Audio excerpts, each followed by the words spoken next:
Recorded live at 4 Triple Z Studios Brisbane on 102.1 FM. And broadcast across Australia on the Community Radio Network. You're listening to Zed Games. With 10 years experience and over 500 episodes, Zed Games brings you the best in gaming news, reviews, community and culture. Want to reach out? Message us on Facebook at ZED Games AU.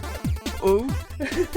Hi, my name is Zahra, and with me in the studio tonight is... Hazel. And... Caroline. Oh!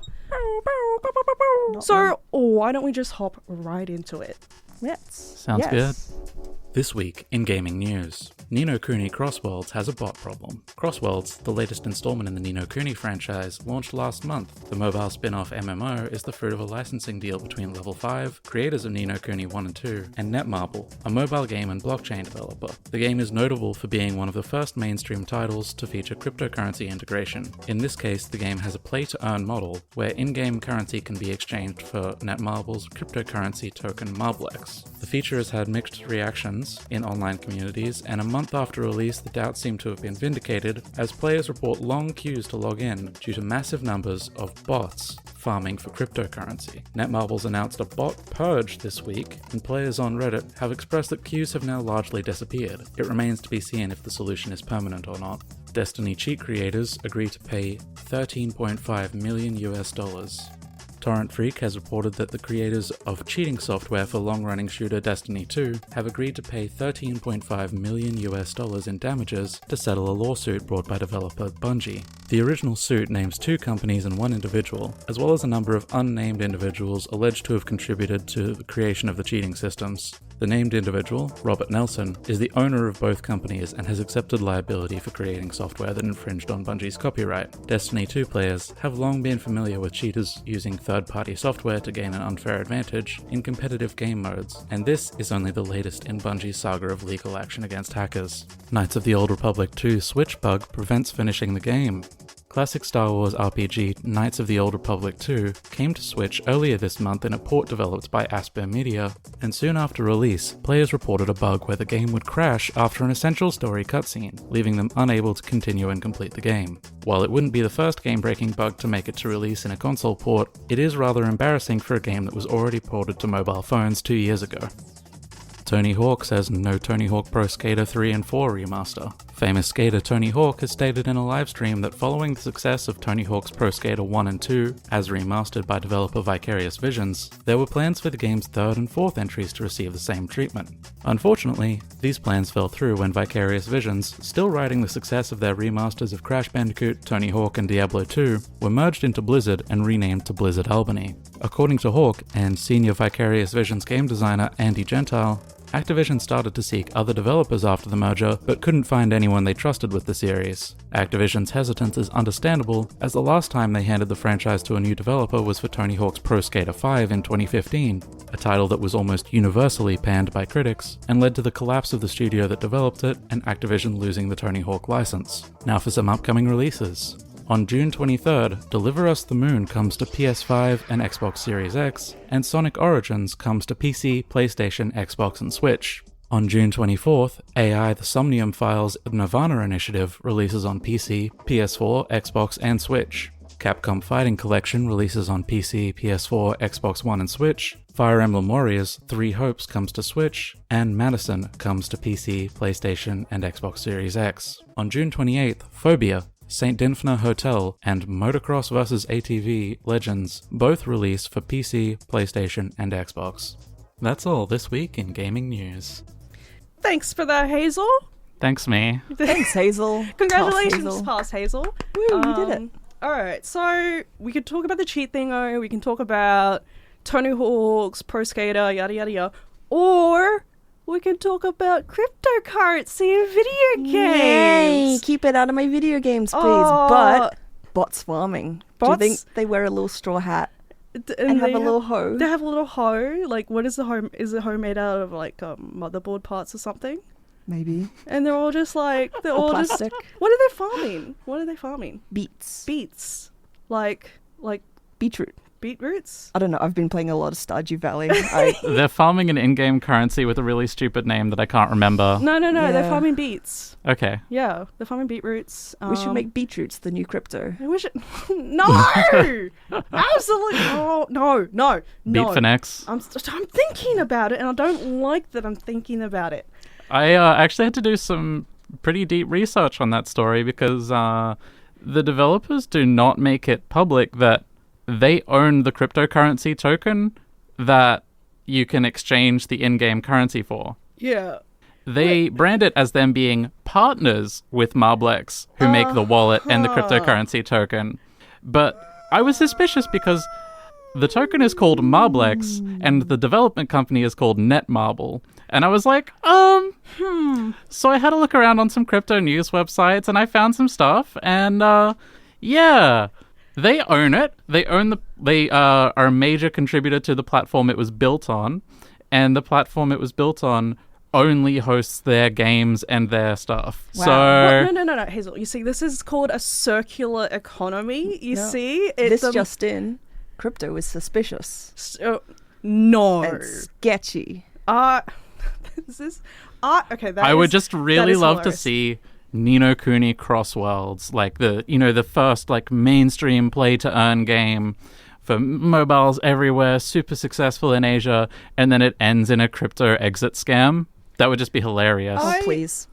Gosh, there was a cryptocurrency quite recently where like Lunacoin? Yes. Lunacoin was the fourth most traded cryptocurrency at the time. And then they went, sorry guys. Oh, yes, this one. And took all of the money and vanished. Which was a very, very, very, honestly, we shouldn't. It's at the end of the day, it's not funny, is it? It is. It's pretty funny, and it was a major contributor to the crypto crash. Oh, Ooh. okay. You know what? It's too much good funny news. It's time to farm some beats. It's time to farm some beats. So you're listening to Zed Games, is that it? You're listening to Zed Games. You're listening to Zed Games. Hello, you're listening to Zed Games. You're listening to Zed Games. You're listening to Zed Games. You're listening to Zed Games. You're listening to Zed Games. You're listening to Zed Games. You're listening to Zed Games. You're listening to Zed Games. Perfect. With me in the studio is... Hazel. Caroline. And Rani. Oh, whoa, where did you come from? I appeared. I came out of the walls of 4ZZZ. Oh my god, that's Rani snuck in. terrifying. That is horrifying. You know what else is horrifying? You know, Happy's Humble Burger Farm is a pretty horrifying game, and let me tell you about it, folks. Right. My new and only co-worker is kind of weird. I mean, what kind of name is Toe? He's always mumbling about something, and the conditions of this fine establishment isn't exactly something to write home about. The customers don't say please or thank you. My boss is always ranting about something, but look, it's a job. I'm making a living. I wake up, get dressed, get through those doors and power everything up. Open sign on. Toe's not much help, but hey, I get into the flow, making burgers, frying... What was that? No. What was that? Did you see that? No. What are you talking about? I thought I saw... Never mind. Where was I? Oh yeah. Making burgers. Frying fries. Throw them into the bag. Throw the bag at the customer. Bye-bye, customer. I think I forgot to include the drink. It's fine. Toilet's blocked again. Was that a rat? Ugh. Well, it's not a rat anymore. Filling up drinks. What was that? Was that another rat? The machines aren't on. Must be the circuit breaker. I have to check it out because Toe definitely isn't going to... What was that? No. I hear something. I saw something. My boss is calling. What was that he said? Watch out for her. Who is her? Why won't the power turn back on? I can't see. Oh, shit. Happy's Humble Burger Farm is a first-person simulation game about working at a fast food restaurant. And it's nothing more than that. Don't investigate it. Don't worry about it. Just do your job and make those customers happy while you have your happy, humble smile on your happy little face. Okay, maybe it's a horror game too.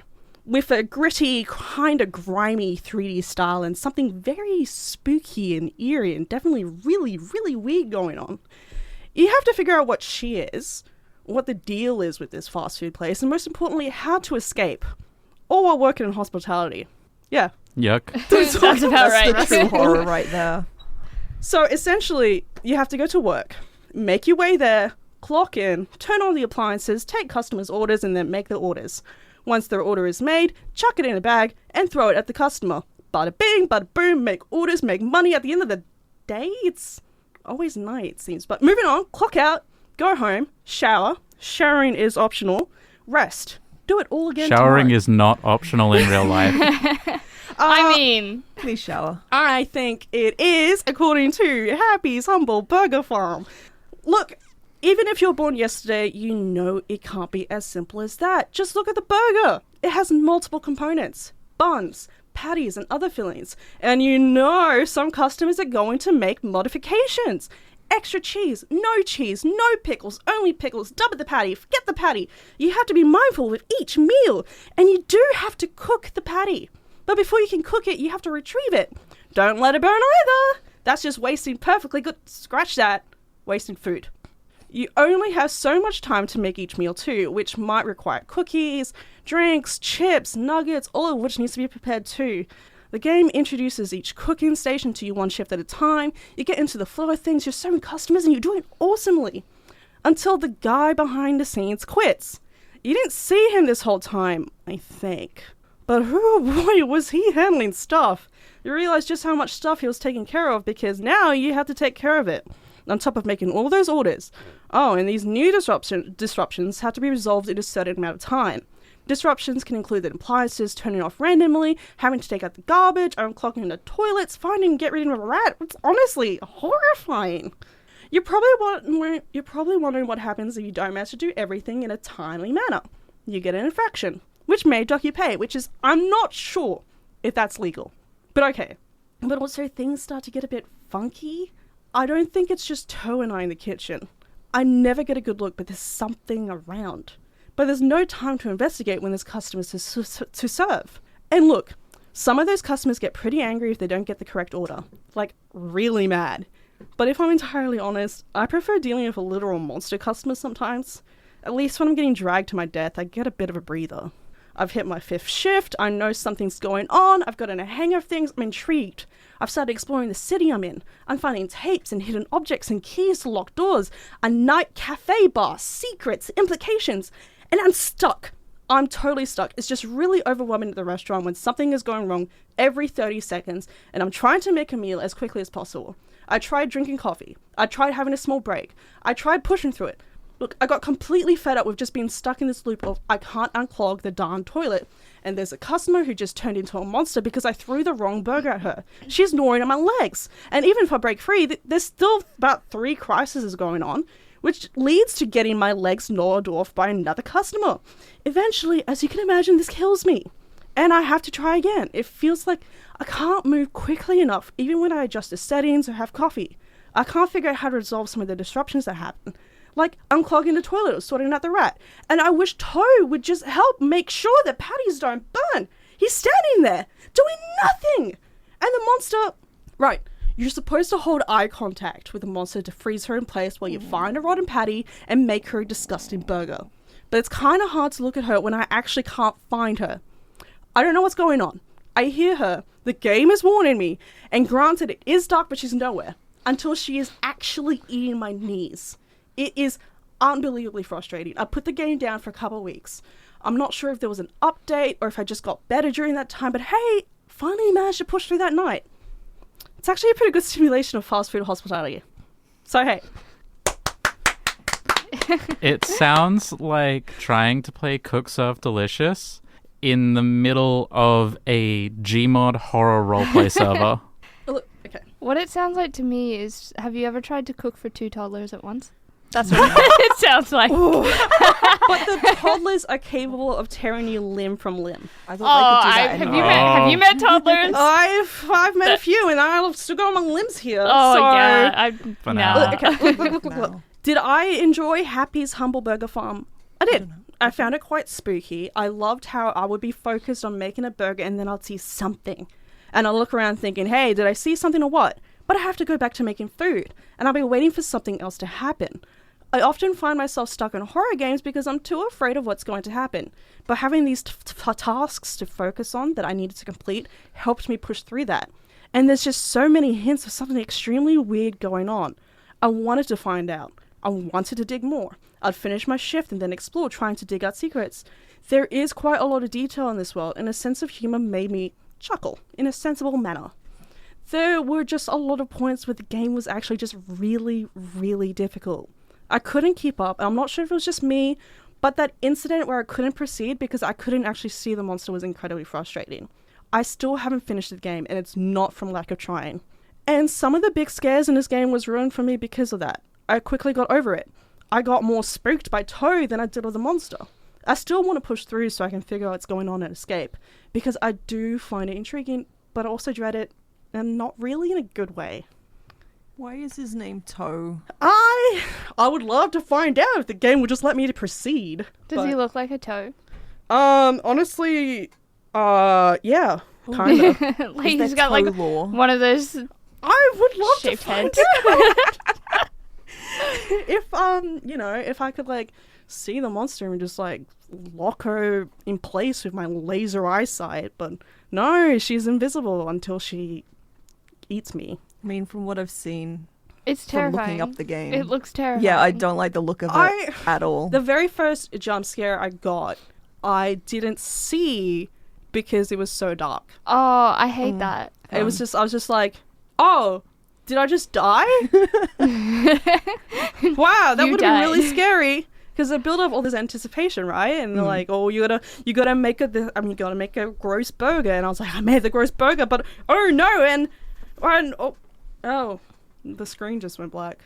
Do you have to start from the beginning of the night every time? Yes. Oh, it's a FNAF thing. It's like it's a little bit of a FNAF thing, and it's like I was really enjoying it. I thought it was pretty cool. There's like little sort of like there's even like mini TV shows in the world. Okay. So like when I'm getting ready in the morning, I'm putting morning quotation marks because it's always night.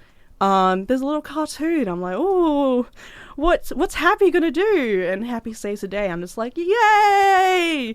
Propaganda? Yeah, this absolutely, is propaganda? 100% propaganda.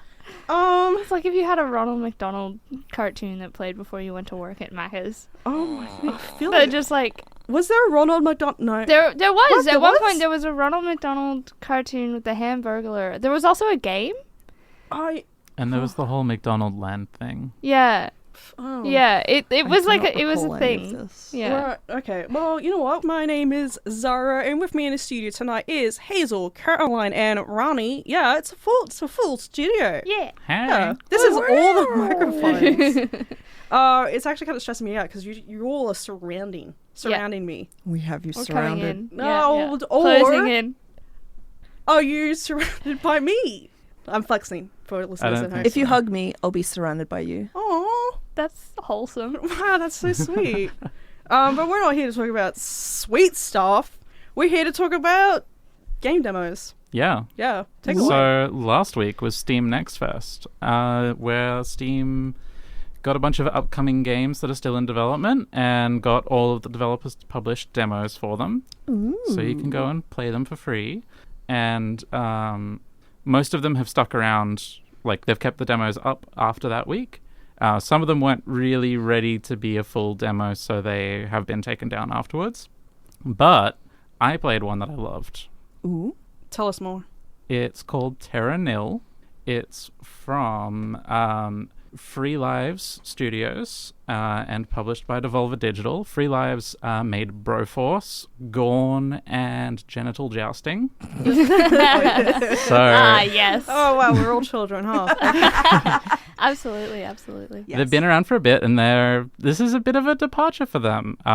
They've made a lot of different types of games, but mostly pretty action heavy. This is a reverse city builder. What do you mean by reverse city builder? Do you destroy a city? Well, I mean, who doesn't Terra love a city Nil. builder game? Yeah. Are you And you might removing think about a like brick? SimCity, where like you have the little cheat codes that let you like drop a meteor on the city or whatever. No, Yeah. no, you're coming in after that. Oh. The game starts with just a barren brown wasteland, dry riverbeds, poisoned soil. There is no life here. Mm-hmm. And you have some solar punk technology to Yep. fix it up. So you Okay. got wind turbines. Yep. You got seats. you got soil reclaimer things that take the toxins out of the soil, and you've got irrigators. And the first thing the game tells you is just start placing stuff. Just drop it down and make the land green again. Just go for it. Yes, Just green. like go. Just have it. Just make Just have everything at it. green again. And It's already dead. I What can you do? see. What every This dad was does on the weekend. this was a Steam demo that was free and downloaded in like 5 seconds. Yeah. So I was like, okay, I made everything green. It's probably the end of the demo. And then it's just like, nope. There's like 4 more stages to this game. Oh. Whoa. Oh. Wow. And each stage is pretty different. So after you restore greenery, you can start like filling up the riverbeds with water Okay. Yeah. and making the water flow again. And you can, then you're tasked with like, there's a number of biomes for each map. There's only one map in the demo, but Love it me a biome. kind of makes it clear that there's going to be a whole bunch more. And basically, you get assigned some biomes and some technology with which to make those biomes happen. And then you just get a quota. So it's like, we need a bunch of like old growth forest. We need a bunch of wetlands. We need a bunch of like flower fields for deer to roam in. I have a question. Yeah. Mangrove swamps. Oh, yeah. Like, Yes. the wetlands are really good. You're going to love them. The wetlands. They're Ooh, wet. It looks nice too. Yeah, and it looks beautiful. This is my like stealth sequel to the Timberborn review, the beaver game. The beaver game. Yes. Yes. Yeah. It feels very similar in some ways. Like you're managing this ecosystem, you're restoring it to life, and then you get to the last stage where you build an airship dock. Uh-huh.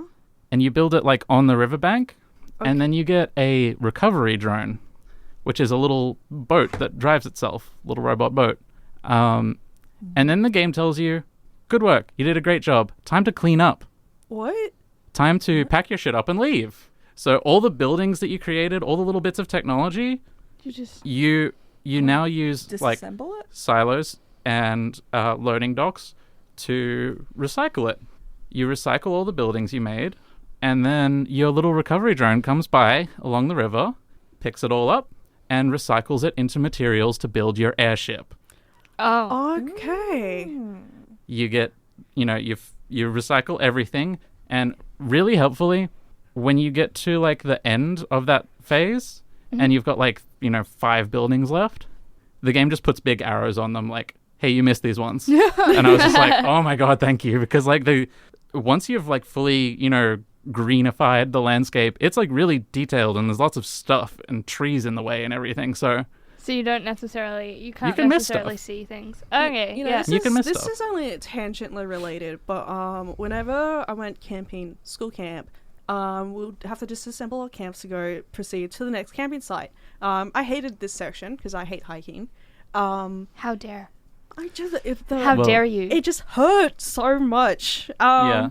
And we had to do an emu walk at the end when we dismantle it, and we're like, we swear we picked up everything. Like, do an emu walk, and you all line up and you do a little emu walk.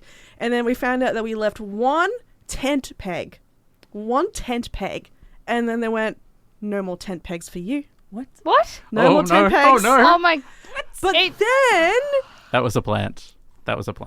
Yeah. They did that on purpose. They got you. What we ended up doing was we were like, well, since we forgot one tent peg, shouldn't we still have one tent peg? Because that's the one that we forgot. And they're like, yeah, all right. We're going to do a one tent peg.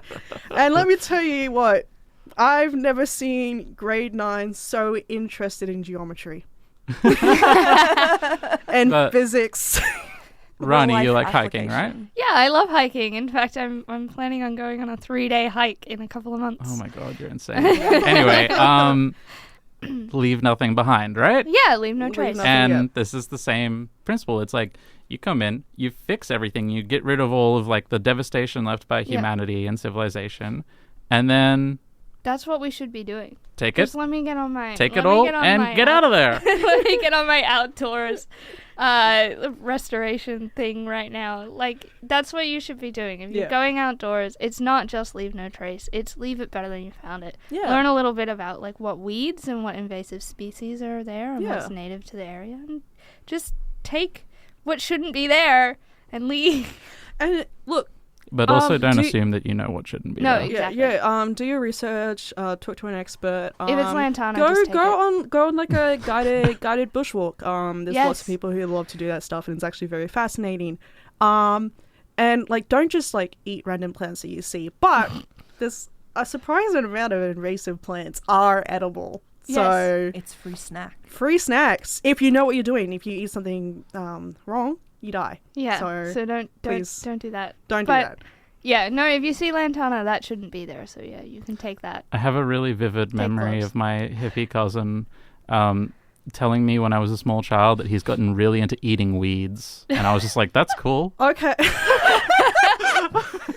My name is Monster Mash. It was a graveyard smash. Whoa. There needs to be a game that has that song so I can play it for Halloween because there probably is one. I believe there would be. Oh, we gotta go hunting. Yeah. We gotta go looking for it. Did they ever make a game out of Hotel Transylvania? I don't know. Because if they did, then the song is in Hotel Transylvania. Surely there's like a mobile gacha game somehow. Probably. I feel like there was definitely a period of time where like a movie would come out and they'll be like, oh, we gotta make a video game. Yeah. Immediately, like they'll just yank it and just like put it together. I feel like they don't do that as much anymore. I think they stopped selling.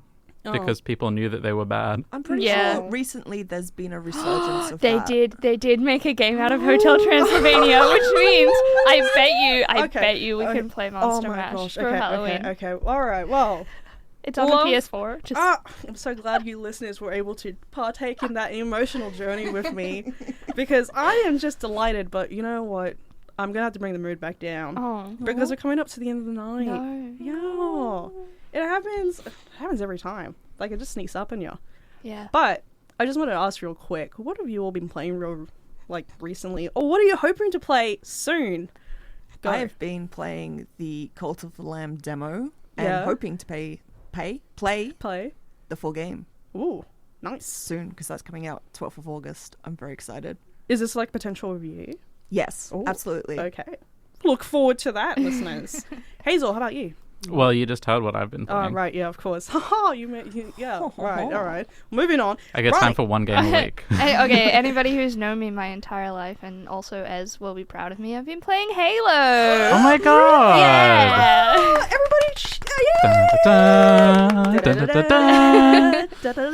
And I don't hate it. I just came to the realization that when I played it originally, when I was 6, and the boys made me play it, that's what it was. It was 6, I'd never played an Xbox before, and the boys threw me into Halo. Oof. Yeah. Wow. Where are you up to? Thoughts on I'm the not Needler? doing a campaign, just freeze things. Oh, okay. Thoughts on the Needler? Sorry? The Needler. What are your thoughts on it? The crystal? Yes. I love it. Good. But I haven't found it to like play with it, but I remember playing with it as a kid. It's my favorite gun because it did all the hard work for me. But it was really satisfying. You don't have to aim. Yeah. Well, you all know what I was playing recently, and I was really not having that much fun about it. But that's fine. That is okay. And I think that's where we're going to leave the night. Yeah. Yeah, we're all going to say good night. Good night. Goodbye. And with that, good night, listeners. Good night. Thanks for listening to Zed Games. If you'd like to listen to more, check out our podcast on Spotify. Or follow us on social media at Zed Games AU. See you next time.